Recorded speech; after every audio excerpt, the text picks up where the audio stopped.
One of my favorite public speakers, Les Brown, he grew up with a disorder. And after being treated and all of that, they said that he was educable, mentally retarded.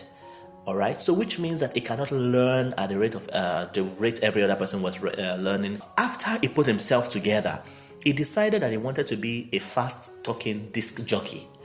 And for somebody who was mentally retarded, I mean, that was a tall dream, because you have to speak fast, you have to, talk about histories of records, you have to mix a lot of things, speak on air. I mean, that is a tall order.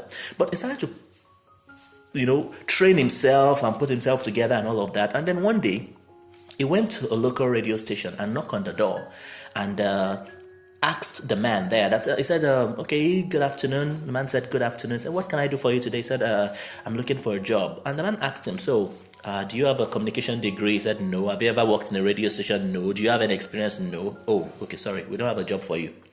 And the man said, okay, fine, thank you. And he walked away.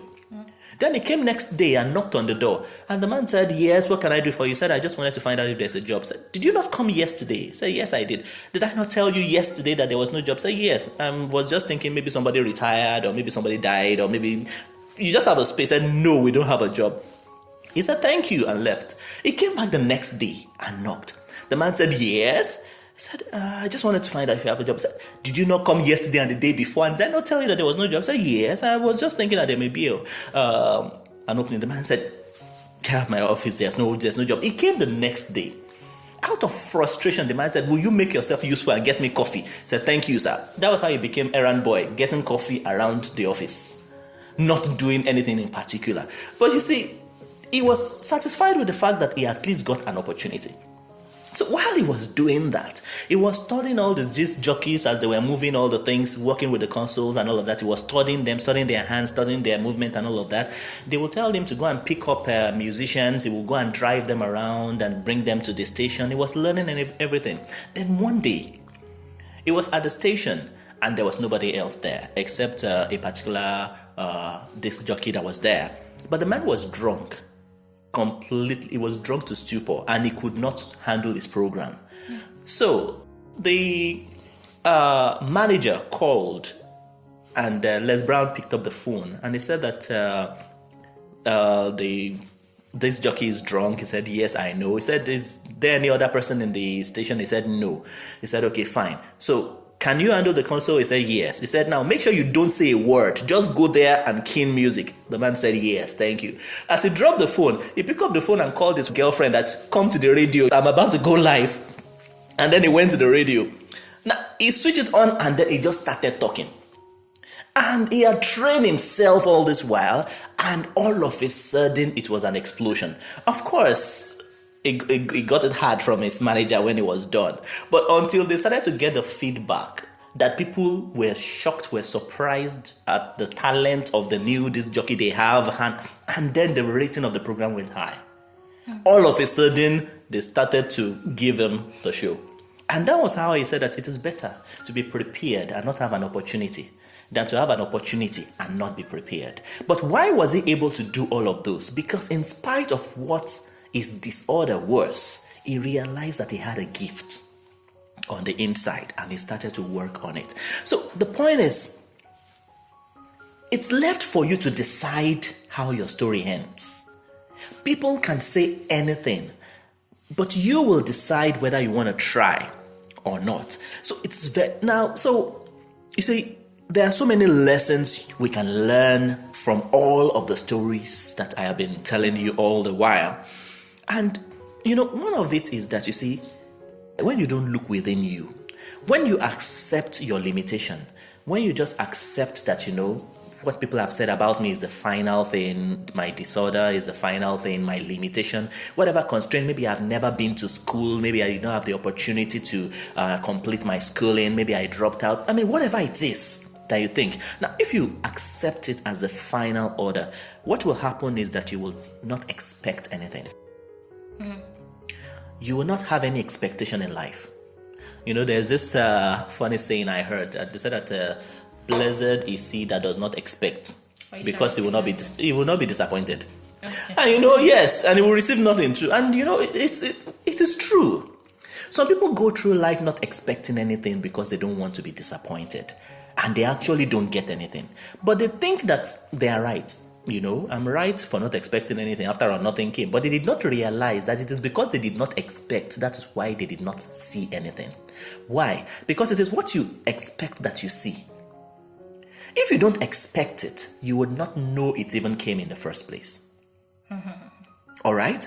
Now, you are not expecting somebody to come and deliver a package to you. Even if the person came, you would not be expecting the person to come.